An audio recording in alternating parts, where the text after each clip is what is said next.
After coming off their worst loss in the short season versus Tennessee in the ACC-SEC Challenge, the Orange traveled to South Bend with goals to avenge their damages in their 2024 conference opener.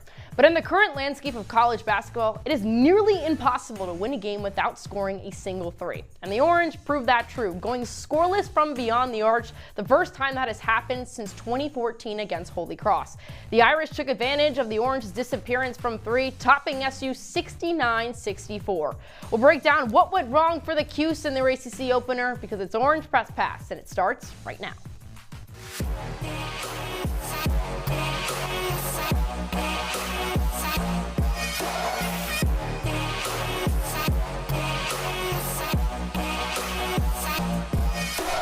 Hello and welcome inside the CitrusTV studios. Chloe Smarz, Nathaniel, Cunningham, and Nick Waley here, breaking down Syracuse's 69-64 loss in the ACC opener to Notre Dame.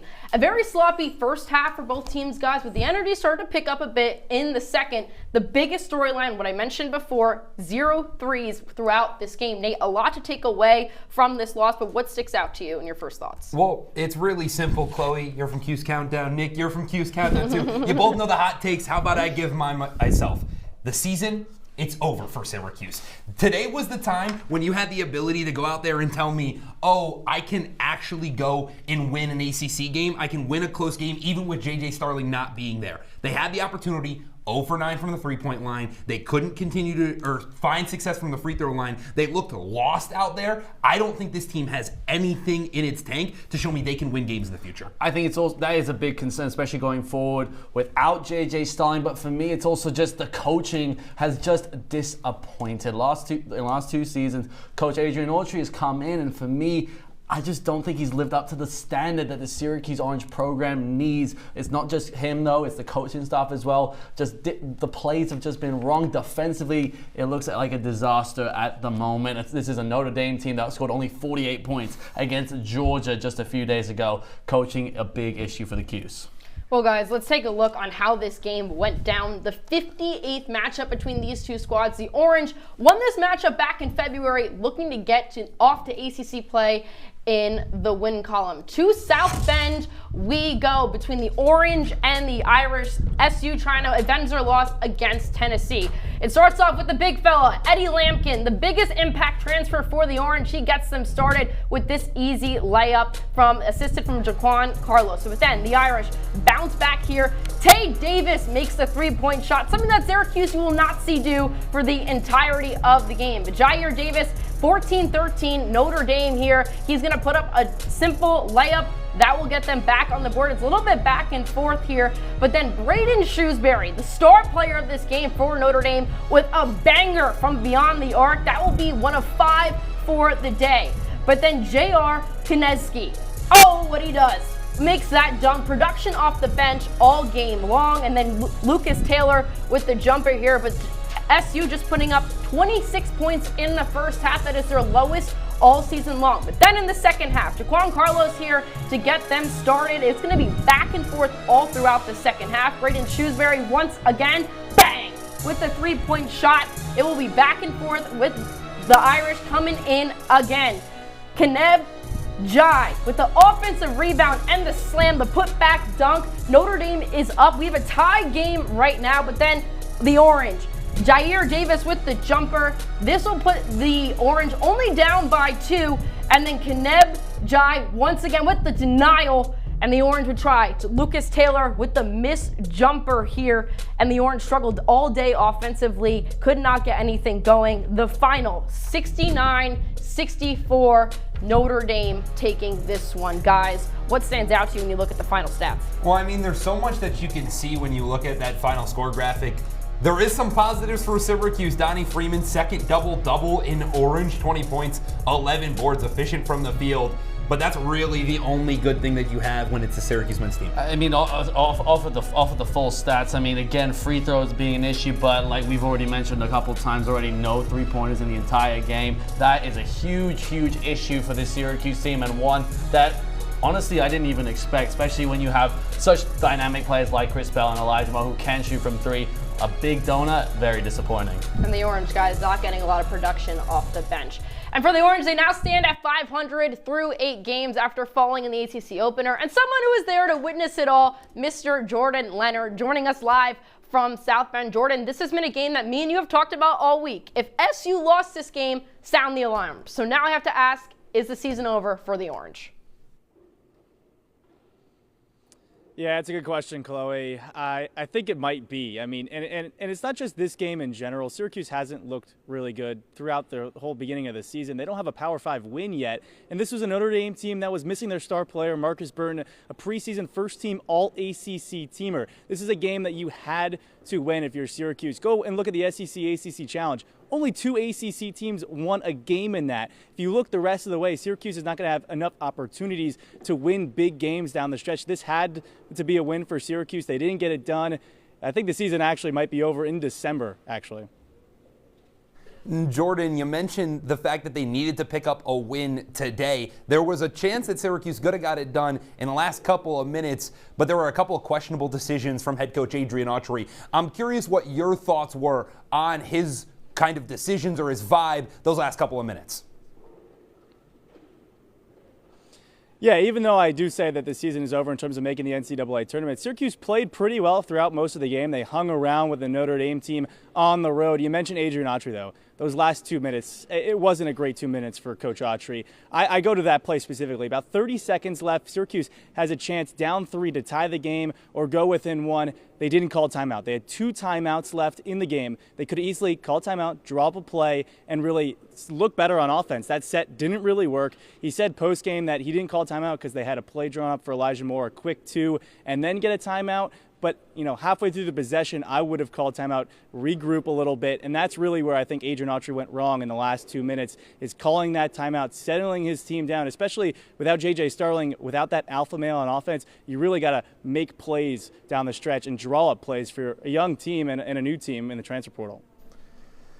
Hey, Jordan, certainly positive to take, however. 20 points for Donnie Freeman, 11 brought to him, and also 20 for Jair Davis. But without J.J. Starling for at least the next 3 weeks, who else needs to step up in a big way for the Cuse? Yeah, Donnie and Jair were really good down low today. That was a point of emphasis, to score in the paint. Syracuse did that. They outscored Notre Dame by 12 points in the paint. Donnie, Jair, like you mentioned, 20 points apiece. I don't know if there's a third scorer on this team other than them. Eddie Lampkin can score a little bit.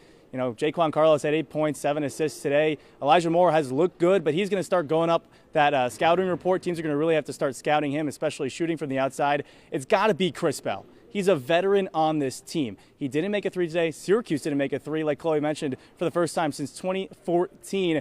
Chris Bell has to step up, and it starts on the defensive side. That's the only way he's going to get in the game. If he's not playing defense, Coach Autry's not going to put him in on the offensive side, and he really needs to get going on offense if Syracuse wants to score without J.J. Starling. Jordan Leonard live from South Bend. Jordan, thank you as always. And when we come back here on Orange Press Pass, we dive into what went wrong for the Orange against the Irish. All that and more after this.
Welcome back into Orange Press Pass. Chloe Smarz, Nathaniel Cunningham, and Nick Waley talking about Syracuse's 69-64 loss to Notre Dame out west in South Bend. Let's cut the chase and really break this game down. Not a lot of positives to talk about, starting with the efficiency at the line. SU just going 16 of 24 from the line, shooting 66%, Nate. It almost seemed a little bit worse, though, watching that game, especially in the first half. What do you think about these free throws for Syracuse and the inability to get it done? Well, you kind of took the words right out of my mouth. When this team goes 8 for 14 in the first half, you're not going to have success. I will give them credit, and you have to give them credit. They're making the free throws later in the game when they need to. They went 8 for 10 in the second half. That's very good. And this team has the ability to make them when they need to. They're just not making them early enough and often enough to really make a difference. Hashtag free throws matter is a hashtag for a reason. This team really needs to figure it out, because this is ultimately why they're losing games. When you only lose by a couple of points, those free throws, they matter that much more. And especially a Notre Dame team that really struggled from the line, shot only 33% in the first half. To be fair, they only had 6 free throws, but at the same time, you make make those 5 free throws that could make such a difference at the end of the game. And when these ACC games are going to be tight every single time, it makes, in the grand scheme of things, it looks much worse. And it's even more important when you look at that graphic there. Notre Dame, they're really a good free throw shooting team. Weren't today, and you weren't able to capitalize because you instead shot yourself in the foot more than you already have. It's been a big issue for Syracuse all season, and we saw it today against Notre Dame. But guys, I talked about this earlier on in the show. The Orange going scoreless from beyond the arc for the first time since 2014. We weren't even at this campus by then. Against Holy Cross. Nick, it's been an issue for Syracuse since the season started, and especially with JJ Starling out, it's an even bigger issue. What does Syracuse have to do, I guess, going forward now? No JJ Starling up until, we think, what, February at this point? I mean, this is a really difficult question for me, because this team has that 3-point talent. Like, you've got Elijah Moore, one of the best young shooters in the country. Chris Bell, when he's on his game, he can be one of the best shooters in the ACC. And only have 9 attempts in this game from beyond the arc. I honestly a little bit confused. This is a way that Coach Autry has wanted to play a little bit more inside the arc, a little bit more physical, because there's a lot of very physical guys on this team. We saw that with Donnie Freeman and Jared Davis today. But when you've still got weapons that can shoot the 3, I mean, Elijah Moore's jump shot is absolutely beautiful, but this is just baffling to me, the way that you can't even hit one 3-pointer over 40 minutes of game time. It's a little concerning, and I think when you go back to the last time that Syracuse didn't shoot more than 10 threes, it was last year against Louisville. What they did then, they nearly doubled the Cardinals' points in the paint. So I can kind of see the perspective from Adrian Autry when you sit here and say Syracuse outscored Notre Dame 40-28 in points in the paint. I can kind of see, we're dominating down low a little bit, but only shooting 9 threes in a game, it's just not going to get the job done, especially when a guy like Chris Bell is passing up open looks. That's really where I start to get concerned. It was very clear, too, towards that end of the game, especially when they were down by 3 with a minute left. They were very not confident in shooting that 3. They didn't even try. Everything was from inside the arc. You can't win basketball games that way, Nathan. When you're down 3, you got to make them. Exactly. And kind of turning it to coaching a bit. Late in the game, some questionable decision-making from Coach Autry. No Eddie Lamb came on the floor. It's very different when he is versus off. Poor use of timeouts. Nate, this is a team, like you mentioned, has talent, but they have not been executing. Where do you put the blame on for this? I think you have to put a little bit of the blame on Coach Autry himself. And I think the thing here, Nick, is that they kind of looked a little bit like they didn't know where they were going. They didn't know what that next step was. Usually, this is the play. After we make this play, this is what we're doing. And it kind of goes to what Jordan said. He thought they should have taken a timeout and maybe reset, but he believed in the plan so much that he kind of sent him down a path they shouldn't have gone. They didn't score a single basket in the entire last minute and 55 seconds of the game. That's not good. That's not going to get the job. Yeah, they missed their last 4 field goal attempts in the game. I mean, Syracuse had 2 timeouts with 43 seconds left and didn't take one until they had missed the opportunity in that crazy block on Lucas Taylor. So I don't think that the players on the floor were necessarily the problem. I actually did like the fact that Jared Davis was in the game and Elijah Moore was in the game. You're getting the guys who have been playing well the entire game, but again, it just feels like there's no vision, there's just no energy, there's no clear path that Coach Autry is giving to his guys. Look, this is what we're gonna do, and this is how we execute. Well, guys, Syracuse might not have made a single three-point shot on the day, but Braden Shrewsbury did it all for the Irish, and that makes him our Orange Press Pass Player of the Game. 25 points led all scorers on the day for both sides. The sophomore guard, 6 of 11 from beyond the arc, and a perfect 3 of 3 at the line. Shrewsbury cooked the Orange from 3 in their last meeting back in February. 6 made threes in that contest, but wasn't able to close out with the win. But in this matchup, Shrewsbury led the Irish to their first win in an ACC opener since 2017. When we come back here on Orange Press Pass, we go to X and take a look at what the basketball community is saying about the Cuse following their loss to the Irish. That and more when we return.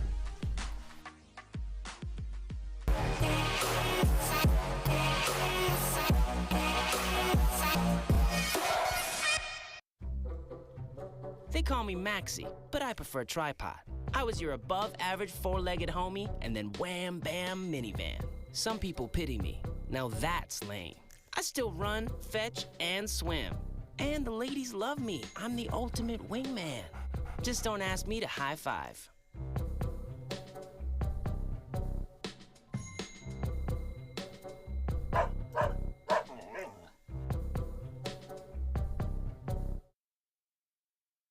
Hey Bobo, do trees tell each other stories? I'm sorry. I'm afraid I don't know that. Hey, why don't we go find out? Listen. Do clouds take naps? I couldn't tell you. Dad, do stars visit their friends? Look!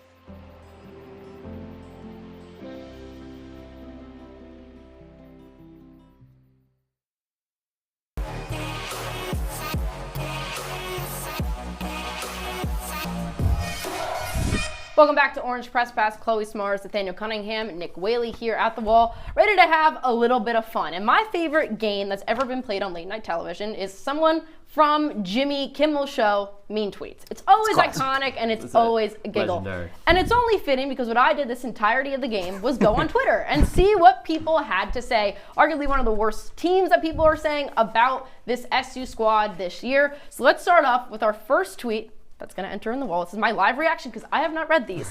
From John Willie, Syracuse lineup at crunch time seems questionable at best. Nate, I'll come to you first. Do you agree or disagree with John? I like his profile picture too. I kind of have to agree with John here. This crunch time lineup really not been the best, especially when you have guys like Eddie Lampkin and Chris Bell not playing. I think that's really my biggest gripe with this crunch time lineup, is that you've seen the fact that your arguable best player when J.J. Starling isn't on the court, isn't in there. Now you're going to take your second best player, maybe your third best player, also put him on the bench. I mean, those are guys that live and die by the pick and roll, which is what your offense is doing. When you're setting up, you've got Jaquan Carlos who's out there and he's calling for a pick, and then they're doing the pick and not using anything with it. They're not passing the ball, they're not creating motion, they're not forcing the Irish defense to do anything special. But instead, it's like you're sitting your players that are able to work in your system on the bench when it matters in a close game. I get they didn't have the best game going forward, but Eddie Lampkin's got the best plus minus on the entire team. Play the guy in crunch time. He's going to get you points. The stats say so. I think at the same time, though, I don't think the lineup that was out there was necessarily bad, but it's at the same time, I gotta agree as well. I think at the same time, I gotta disagree, excuse me, because I think this was the lineup that this team needed to put out there. You're putting your best players on the court that were playing well at the same time. 20 points for Jared Davis, 20 points for Donnie Freeman, and you need a three-pointer at that moment. Obviously, for whatever reason, Syracuse did not want to even attempt shots from beyond the arc, especially when you had Elijah Moore. But one question for me, though, was why was Chris Bell not on the floor when you needed a three down by 3 in the closing stages of the game. Other than that, I don't think Eddie Lampkin should have been in the game. I think Jair Davis has been really good playing at the 5. He's physical down low. For me, Eddie Lampkin, he's just too slow. He's a little slow, but he gets the job done. And when you have a plus-minus like Eddie Lampkin does, the numbers tell me he's really efficient. He's really good late in the game. Played 8 minutes in the second half and didn't even put up a stat number. But is that on Eddie Lampkin's fault or is that on the system's fault? Kind of with you here, Nate. I think Eddie Lampkin should have been on the floor. It's a big difference when he is 7-inch size difference, too, not. between Jair Davis. That's a 6'11" big fella you got there for the Orange. He's DJ Burns 2.0. He's a big boy. He is a big boy. Let's get to our second tweet, our second mean tweet. We have from our friends at WAR Sports Talk. Shout out them. Free throws continue to kill Syracuse. Nick, I'll go to you on this one. Thoughts? I don't think in this game in particular, it was really what killed Syracuse. In the first half, yes, the free throws certainly weren't hitting the mark, and obviously it looks a lot worse at the end of the game. But it's Notre Dame team that was also struggling from the line. And in the second half, Syracuse shot a lot better from the stripe, and they were shooting better than they did in the first half. And also, the thing is for me that it was just basically their average on the season. Free throws were not what killed Syracuse in this game. It was more that outside shooting being non-existent, and as well the mistakes down the stretch. Yeah, I'm going to agree with you, Nick. I'm going to disagree with this entirely. I think the biggest thing for me that's important is that that they're making their shots when they need to. Right? That's what matters over everything. If you shoot 1 for 20 from the free throw line, that's fine. If that one free throw that you make is in a tie game with 2 seconds left. And that's what Syracuse is being able to do. It is a little unfortunate when you have games like Texas Tech where you lose by, 4, but you miss 4 free throws. And this was another situation where you only lost by 5 and you missed 8 free throws. Those would be the difference. But those games are very few and far between in comparison to the other half. I mean, obviously that Texas Tech game sticks out a little bit to me, and also that was probably one of the better Syracuse performances we've seen this season. At the same time, I think there's just so many other overarching issues with the performance on the court at the moment. I don't think what's going on at the charity stripe is the biggest issue. My biggest concern, though, here, guys, and I'm not supposed to give my input, but I want to give input, is that Notre Dame is one of the weaker teams they're going to face in ACC play. And this game being so close, if they make those free throws, they get off in the win column against a bad Irish team. And then moving forward, you get some really good competition coming up that maybe could help their momentum and standings come later on in the season. But let's get to our final tweet. Red Autry does not know how to coach a man-to-man defense, plain and simple. Hashtag Syracuse, hashtag basketball, hashtag bad defense from the bearded Viking-YT. Interesting name. Cool profile pick. Cool profile pick. 90 views Must there. be an animator. Got it. Neil, I'll come back to you on this. Thoughts? I got to disagree with this. Honestly, Notre Dame, they only went on a 6-0 run. That's the longest run of the game. They didn't have any extended period of time where Notre Dame necessarily was out there going, outrageous with the scoring. I can't really see a world where you're saying, oh, he can't coach the man-to-man defense. The really only bad time I saw it was on Shrewsbury's back-to-back triples that he had in about 30 seconds. Other than that, not really a concern when this team wasn't allowing the Irish to really blow it out in front. They're none of those big 10-plus point runs. I can't sit here and say I saw anything that made me inherently say this team can't play man-to-man defense. The defense has been the biggest Achilles heel for Syracuse this season. It's the only reason why games like Lemoyne and Youngstown State weren't really close. I got to agree with this at this point and time. Coach Red Autry, in his only second season at the program, there's still about the coaching decisions on the floor really, really worry me for this Syracuse team. I think going from a zone defense, obviously historic 2-3 zone under Coach Jim Boeheim, look, you have to be able to make those adjustments. I think it's also a little bit to do with the personnel as well. I mean, the perimeter defense for me has just been completely catastrophic. So, look, I think you've got to look at it this way. The defense, it's all under Coach Red Autry. He needs to figure it out and figure it out quick. Defense hasn't been bad. Not great, but not bad. Notre Dame scored 48 points against Georgia just a few days ago. Yeah, and they can pick it up. They've been able to have success. Listen, you want to talk about Youngstown State? You know what I see? I see a win in the column. Well, guys, if you want to find more bad tweets, they're all over Twitter right now. But when we come back here on Orange Press Pass, we take a look around the NCAA, some key matchups for the ACC and beyond, and wrap up with our thoughts from today's games. Stick with us.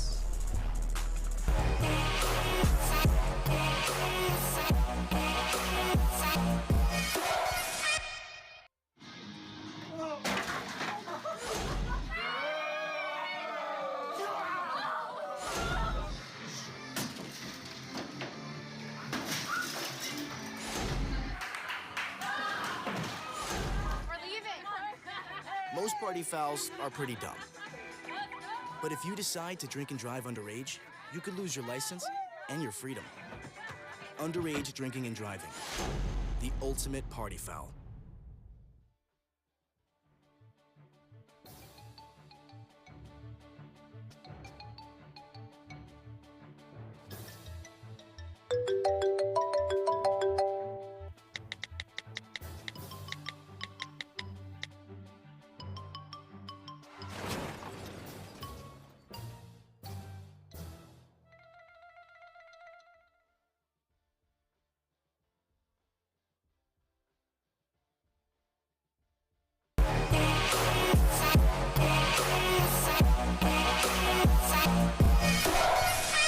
Wrapping up shop here on Orange Press Pass, Chloe Smarz, Nathaniel, Cunningham, and Nick Waley. Guys, let's take a look around the NCAA. A big conference opener day for a lot of schools, including the ACC. We got some Big Ten matchups, Big 12, and the battle in Seattle. What do you guys like from the final scores that have already happened today, and then what we have later on in the night slate? We'll take a look at SMU down there. First ACC game down at SMU, and they're picking up a victory over Virginia. That's nice to see, but then you got to talk about a top 10 battle in Seattle down there. Number 4 Kentucky, number 7 Gonzaga. Yeah, Kentucky team that's just lost to Clemson in the midweek, one of only 2 wins for the ACC in the SEC ACC Challenge. I'm really interested about this Marquette team. Cameron Jones is looking like an absolute stud for Marquette. This is up to me, man. I gotta say, Big East coming back strong.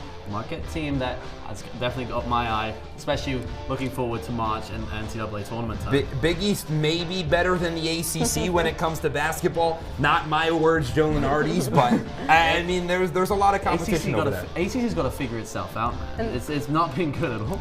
I look at the 2 new ACC teams, Stanford and Cal, first year in playing basketball. We've seen what they've done on the football field, but basketball-wise, we are at 20-11. We're halfway through the first right now. Can't wait to see how that game plays out. And I agree, battle in Seattle, top 10 matchup, doesn't really get that much better. Tempe and Slauson has a lot to compete with, being that it's conference championship weekend for football, but a lot going around the NCAA. Let's take a look at our next OPP. SU men's hoops will take on Albany. I'll be your reporter in that game, so be sure to check in on that. But SU going against a team that they have a good shot of beating on paper. We'll see though how that plays out. You can't always get too confident with Syracuse these days. Well, especially against the local teams, the ones in Central New York. Yeah. But Lemoyne, Colgate have put Syracuse right against the ropes in these games. So I wouldn't be surprised if the Great Danes were able to pull out, at least make it close against the Syracuse team. I mean, it's a little bit of a homecoming. Home gets to come here to the 315.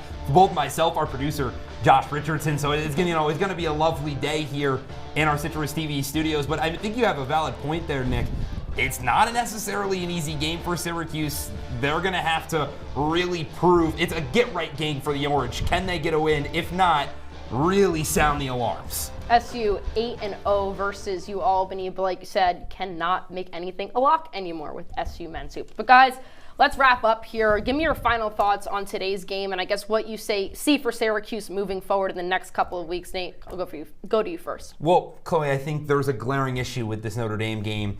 It's that February, it just can't come quick enough. I mean, Syracuse is without J.J. Starling, and he's projected to be out anywhere from 3 to 4 weeks with that injury on his non-shooting hand. Syracuse fans are hoping it comes a little bit quicker because he is such a fundamental key to this team having success. He facilitates, he can score the ball. He is really important. Without J.J. Starling, this team is not successful, and they need February to come so they can get him back. I'll be a little bit more positive. There's still a long way to go, but obviously J.J. Starling, huge miss for the Orange. Need to figure out who is going to take up that scoring load in the coming months. There's some big ACC games coming up down the line, especially in January. Look, I don't want to say the season's over just yet because there's still such a long way to go that I don't want to just call it quits already on the season, maybe for the tournament. But look, there's still a chance for the ACC tournament. I just need to see a little bit of a step up, both from the coaching staff and the players on the court. Yeah, guys, I also think, overall, they got to find an identity. They need someone to step up and to be that leader. I thought it would be Eddie Lampkin. We kind of saw it in the first half, but then he kind of gets, a little slowed down halfway Only 8 through. minutes in the second half. And, without Definitely JJ Starling in there, it's hard to have that shooter like you guys mentioned. I really want to see one of these younger guys like a Donnie Freeman. He's been hyped up so much. I expected more out of him throughout the start of the season. 3 back-to-back games with 20 points, but we'll see how the year goes on. But that will do it for this episode of Orange Press Pass. For the 3 of us and our entire producing crew, saying so long and good night.